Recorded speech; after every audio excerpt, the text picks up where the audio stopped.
que tú y yo estamos dando un paseo, entramos en un parque y vemos digamos un lago, no muy grande, pero un lago. Entonces nos asomamos a ver qué hay en el fondo del lago y si el lago es profundo o no lo es. Pero no podemos ver el fondo. ¿Por qué no lo vemos, María? Porque está el agua turbia. Muy bien. Una de ellas es que el agua esté turbia. Si el agua está turbia, no podemos ver el fondo. Y si el agua no estuviera turbia, sino que fuera absolutamente cristalina, ¿por qué no vemos el fondo? Pues a lo mejor no vemos porque ese agua está agitada. Vamos a suponer que conseguimos que ese agua se serene, que ese agua se tranquilice. Entonces podemos ver el fondo, que puede tener una gran profundidad, ¿verdad? ¿Y qué hay en el fondo? En el fondo puede haber grandes tesoros, ¿no? Me permito recordar que algunos de los mejores tratamientos oncológicos que hay en la actualidad se han obtenido de esponjas marinas. Hay grandes tesoros, grandes oportunidades, y también podemos ver cosas pues, que no tendrían que estar ahí. Plásticos, basura en el fondo del mar que está haciendo daño a la naturaleza, ¿correcto? Eso es lo que hace el mindfulness. Nuestra mente está agitada, y como está agitada, no vemos nuestro potencial, ni tampoco vemos aquello que nos está lastrando. Cuando conseguimos que ese agua, esa mente se serene, empezamos a ver cosas en nosotros y a experimentar sensaciones y a experimentar realmente descubrimientos, revelaciones, en el sentido de cosas que estaban veladas y se ven, que tienen un poder transformador en la vida. Y también empiezas a ver aquellas cosas que no habías visto de ti y que realmente te están haciendo la vida difícil. Y a veces, para poder limpiar un poco el agua, hay que descubrir dónde está la suciedad. Esto es lo que permite el mindfulness. El mindfulness es un ejercicio puro de la atención para serenar esa mente que por razones que todavía no conocemos está agitada. Y como está agitada, no podemos reconectar con nuestro potencial oculto, ni sabemos por qué tantas cosas que son pequeñas nos alteran de una manera tan grande. El mindfulness ya está descrito en la literatura india, desde el Bhagavad Gita de hace 3.500 años, cuando Krishna le dice al príncipe Arjuna, la mente es difícil de manejar como el viento, y cuando cerca del Nepal el príncipe Gautama Siddhartha, Sakyamuni Buda, el primer despierto según el lenguaje sánscrito, descubre que el dolor es parte de la vida, pero el sufrimiento lo genera este movimiento de la mente. Y que la forma de combatir ese sufrimiento es estabilizar la atención, alejándola de esa narrativa, de esa rumiación constante, de ese ruido que nos impide reconectar con lo que somos. La evidencia científica, pues mira, la evidencia científica es aplastante. Aplastante tanto en la neurociencia contemplativa, que es la que se dedica a estudiar el efecto en el cerebro de los estados meditativos, como en la fisiología cardíaca, en la endocrinología, en la neurología. Es que, fíjate, detrás de muchísimas enfermedades, por no decir de todas, hay un factor que puede pesar más o menos y que es la ansiedad. La ansiedad es generada por el ruido mental. La Universidad de Harvard es pionera en el mundo estudiando esto. Entre el 60 y el 90% de las consultas a médicos generales tienen como uno de los factores clave emociones perturbadoras. Vivir en la ansiedad, vivir en la desesperanza, todas estas cosas. Entonces, eso es lo que hace el mindfulness. A nivel de cerebro, pues por ejemplo, a nivel de cerebro unas cosas que hace es reducir el volumen de la amígdala. La amígdala, que no son estas, están en el cerebro. La amígdala es un núcleo que contiene grupos de neuronas muy relacionadas con el miedo y con la ira. Se ha podido observar con resonancia funcional magnética, que es una técnica de imagen para ver las partes más activas, una reducción en el volumen de la amígdala. Es decir, una persona que practica este ejercicio de atención plena es menos propensa a vivir en miedo y en ira. Imaginemos lo que es esto para la humanidad. En segundo lugar, se ha visto un aumento del tamaño de la corteza prefrontal del lado izquierdo, que es muy importante, por ejemplo, porque tiene un enorme impacto en el sistema de defensa del cuerpo, el sistema inmune. Otra cosa que se ha visto es que un sistema que se llama sistema red neuronal por defecto, que es la que hace que estemos distraídos, empieza a amortiguarse y otra red, que se llama red ejecutiva central, es mucho más activa, es decir, favorece que te des más cuenta de lo que pasa. Esto es importante, por ejemplo, para reducir la incidencia de accidentes. Se ha observado, por ejemplo, cambios en el sistema de defensa, en el sistema inmune. Gente que ha practicado mindfulness sin tener experiencia previa en absoluto, durante 5 días a la semana, a lo largo de 2 meses, 20 minutos cada día, han tenido aumentos entre el 12 y el 20% del sistema inmune. Alguien dirá, pues eso no es mucho. Ah, que te suban el sueldo un 12, un 20%. Mirad lo contento que te pones. Claro, una subida de un 12%, un 20% del sistema inmune es que no te cojas una gripe, o no te cojas un catarro, o si estás lidiando con un tumor, que tu cuerpo sea mucho más agresivo. Mejoras en el tubo digestivo. Te voy a contar una cosa que es alucinante. A mí me lo parece. El tubo digestivo controla el 80% del sistema de defensa del cuerpo. Está ahí. El tubo digestivo constituye otro cerebro, complejísimo, con 500 millones de neuronas. Cuando una persona está súper-tensa, cuando una persona está llena de ansiedad, empieza a producirse el paso de sustancias feas, quiero decir, nocivas, desde la luz del intestino delgado y a veces del colon, a la sangre. Y pueden dar lugar a procesos inflamatorios generalizados que ya se están empezando a relacionar como uno de los factores, uno solo, que podría tener su conexión con el Alzheimer, por ejemplo. Hace más difícil el control de la glucosa. Es alucinante. Entonces, cómo el mundo emocional, perturbado por una mente agitada, acaba afectando todo el cuerpo. Hay estudios, por ejemplo, la aplicación de mindfulness a personas que están diagnosticadas de esclerosis múltiple, que es una enfermedad degenerativa del sistema nervioso, y se reduce la aparición de brotes, evoluciona por brotes. Son menos intensos. Se está aplicando un montón de cosas, es decir, y además por centros tremendamente serios, donde la investigación no es cuestionable ni anden buscando especiales resultados, sino que están muy bien controlados. Lo que pasa es que esto, que tiene 3.500 años de antigüedad, solo le hemos dado una credibilidad cuando una serie de científicos se ha decidido a estudiar qué ocurre en el cerebro y en el cuerpo cuando una persona entra en estos estados de enfocarse en el aquí y en el ahora. Y también nos ha ayudado a darnos cuenta de la jaula de grillos que tenemos en la cabeza. Y que es una cosa difícil de creer. Que te pasa una cosa que te disgusta por la mañana y te está rumiando hasta la noche. Pues parece que somos vacas. Y que el simple hecho de parar eso hace que el organismo, que tiene una capacidad natural de recuperación, pueda recuperarse. No hay nada mágico aquí. Bueno, sí hay mágico, que la vida es mágica. Eso es lo que hay de mágico. Pero a veces estos diálogos que tenemos bloquean la magia, no porque la anulen, sino porque no la dejan florecer. Te he oído decir que la mayoría de los seres humanos se mueren con la música dentro sin haberla oído sonar. ¿Qué quieres decir exactamente con eso? Y bueno, para los futuros padres, ¿qué podemos hacer para que nuestros niños no les pase esa cosa, ¿no? Recuerdo una cosa que leí de Víctor Hugo que me impresionó mucho, ¿no? Víctor Hugo decía, el problema nuestro no es que nos vamos a morir, es que no sabemos cómo vivir.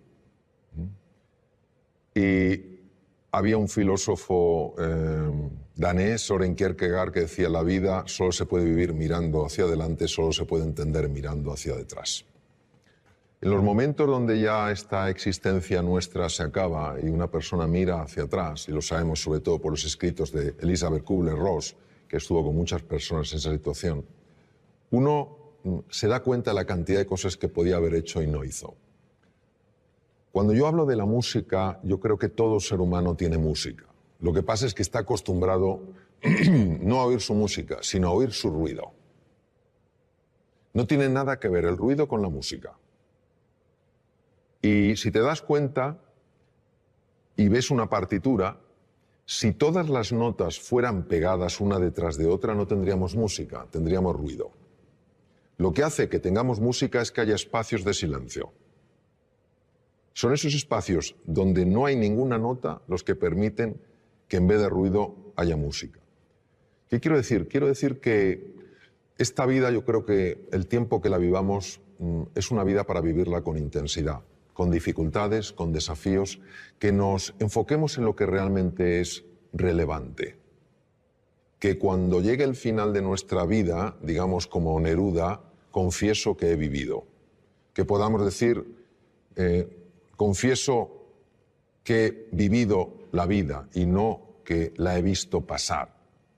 Y esa toma de conciencia, esa reflexión es lo que creo que nos puede ayudar sencillamente a que la música emerja, porque el ser humano está llamado a eso, a hacer sonar su música. O sea, todos tenemos una música y es una música preciosa, todas diferentes, todas complementarias. Eso es lo que quiero decir, que no nos conformemos con vivir una vida de ruido, sino que vayamos encontrando esa música a base de enfocarnos en las prioridades, para que al final de nuestra vida podamos decir, como decía Neruda, confieso que he vivido.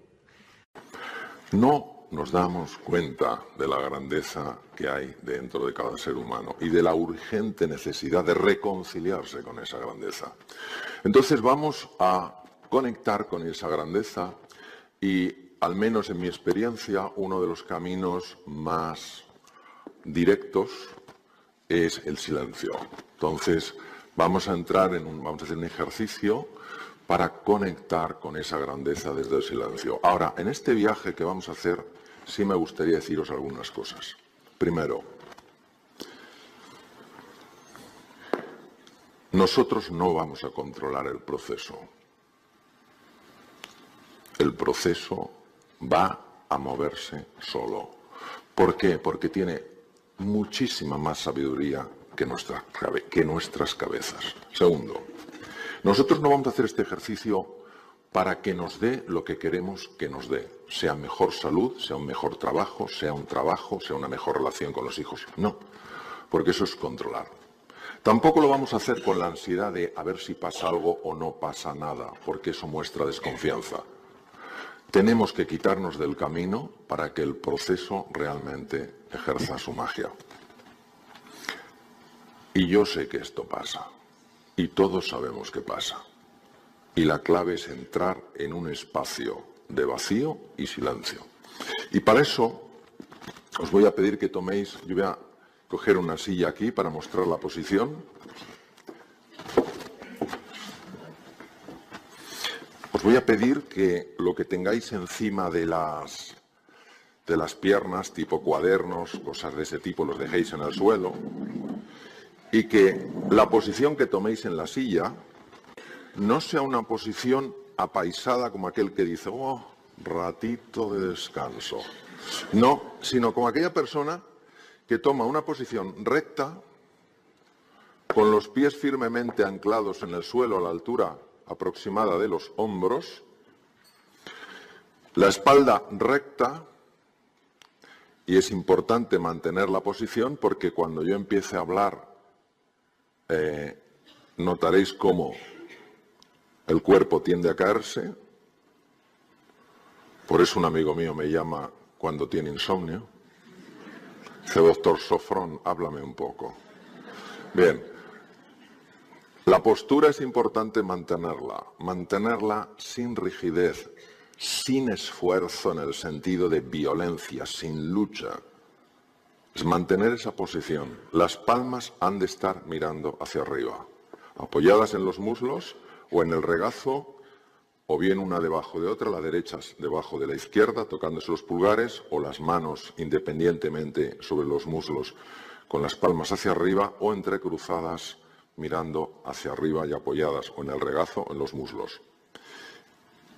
El cuello tiene que estar largo el cuello para relajar el trapecio. El trapecio hace esto y tenemos esta tendencia, hay que dejarlo que baje un poco. La posición visualmente es la siguiente. Al ponerlo largo, al alargarlo, el mentón baja y puedes tener la sensación de que alguien te está tirando con un hilo de metal de la coronilla. Entonces sería una cosa así. Entonces es una posición muy importante y es importante que la mantengáis sin un esfuerzo que sea excesivo, es decir, con una intencionalidad de manteneros ahí. ¿Eso está claro? Bien. Segundo, inevitablemente van a aparecer pensamientos, es lo que la mente dualista sabe hacer. Pensamientos que nos llevan al pasado o al futuro y normalmente para lamentarnos por algo o preocuparnos por algo. Es absurdo luchar con los pensamientos, es absurdo. Lo que hay que hacer es saber cómo gestionarlos. Cuando os llega un pensamiento, la clave es ser conscientes y evitar que te atrapen. ¿Cuándo te atrapa un pensamiento? Por ejemplo, imaginaros que yo no hubiera desayunado, que sí he desayunado, pero imaginaos que no. Y entonces el pensamiento enseguida me dice, ¿habrá algo en el descanso? ¿Habrá algo en el descanso? Y entonces de repente me aparece la imagen de un croissant. Pero ¿sabéis que hay croissants y croissants? Están aquellos que ni ves y están aquellos que te miran. ¿Sabéis estos churruscaditos que de repente alguien los engancha y suena crack? Y entonces haces, ¡qué barbaridad! Y ya lo estás saboreando y solo lo ha apretado. Y vuelve a hacer crack y dices, es mío. Y te comes uno. Bien. Entonces ahí ya me atrapó el pensamiento. Yo ya no estoy aquí, me estoy comiendo el croissant. Vale, es la diferencia entre tener pensamientos y ser atrapado por ellos. Si eres atrapado por ellos, que serás atrapado porque este proceso va a llevar un tiempo, no te enfades, no te enfades. ¿Quiénes tenéis una mascota, un perrito? Bien. Cuando el perrito tenía más de un mes, seguro que ya lo pudisteis sacar de casa y darle un paseíto. No creo que el perrito fuera juntito a vosotros todo el rato y todo el mundo, ¡uy, qué educadito que le tienes!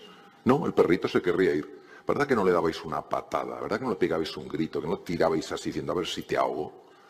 Suavemente, pero con firmeza, le llevabais a su lado. Es lo mismo cuando la atención es la clave para entrar en contacto con la dimensión profunda de la existencia. Cuando la atención se dispersa, porque se va al croissant, dices, me he quedado en el croissant. No pasa nada, no te enfadas. Es que llevo 7 veces con el croissant y todavía ni lo he visto. Pero es como si lo hubiera visto. Entonces, no pasa nada. Vuelves con la misma paz y la misma firmeza a donde vamos a llevar la atención. ¿De acuerdo? Bien. La primera parte del ejercicio es una parte para condicionar el cuerpo y condicionar el cerebro para que entre en un estado que se llama de sincronización, donde los dos hemisferios empiezan a hablar entre sí. Y el cuerpo se relaja. ¿Por qué es tan importante la relajación del cuerpo? Porque vivimos asustados y el cuerpo está crónicamente tenso. Y un cuerpo tenso no puede permitir el acceso a esa dimensión. Y a esa dimensión se entra por el cuerpo, no se entra por la cabeza, no se entra por la mente. Una vez que entremos en esa dimensión, a lo largo de 2 periodos distintos, yo haré una pregunta. Y dejaré caer la pregunta. Estaréis con los ojos cerrados o con los ojos entreabiertos y dejaré caer la pregunta. Y yo iré hablando de esa pregunta. Lo importante es que no busquéis responderla desde la cabeza. Y si yo hago una pregunta, imaginaos que es, ¿qué te gusta de verdad en la vida? Imaginaos, a ver, ¿qué me gusta de verdad en la vida? No. Deja que la pregunta entre. No es la cabeza la que te va a mostrar nuevas opciones, es la dimensión profunda de tu existencia, es la luz interior. No es la cabeza la que organiza el proceso, es algo que sucede desde el centro de tu vida. Entonces, sencillamente deja que esa pregunta entre. La misión tuya es mantener tu atención en las zonas que iré diciendo del cuerpo, de la respiración, etc. Y dejar que la pregunta que la iréis oyendo, porque yo la iré diciendo cada X tiempo, vaya penetrando dentro. Con paz, sin lucha. A ver, es que tengo que resolverla. Eso es lo que quiere la mente, para que no encuentres la verdad cerca de ti. ¿Esto se entiende? Vale.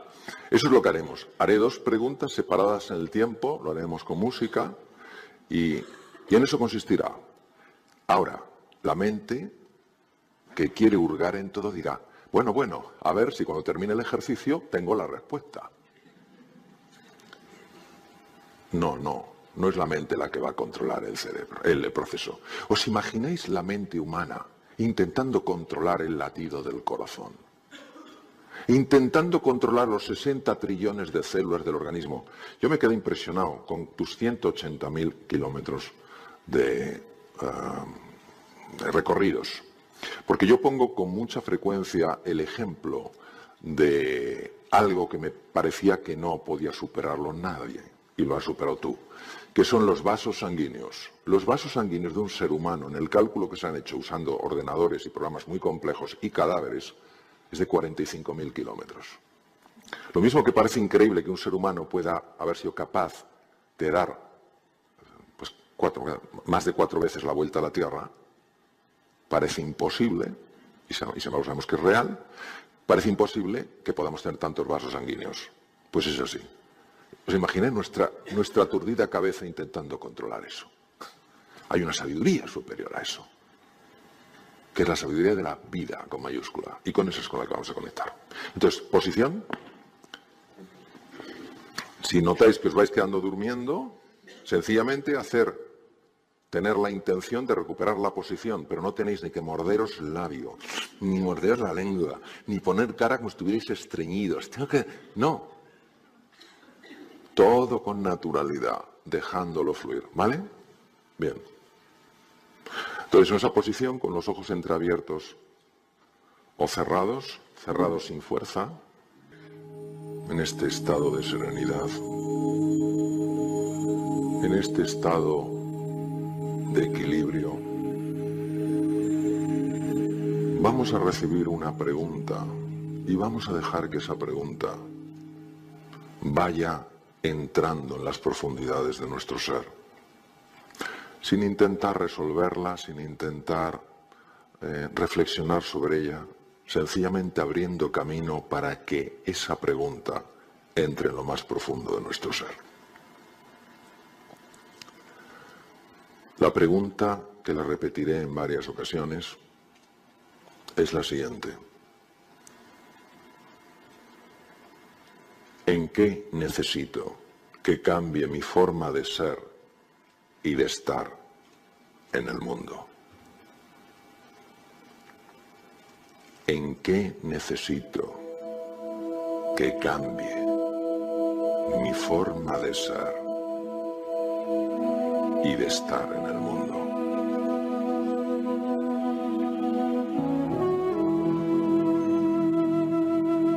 Esa luz que tenemos dentro, todos sin excepción, sabe que para que se transforme nuestra experiencia vital y podamos experimentar la alegría, la serenidad, la ilusión, la sabiduría y la creatividad que transforman una existencia,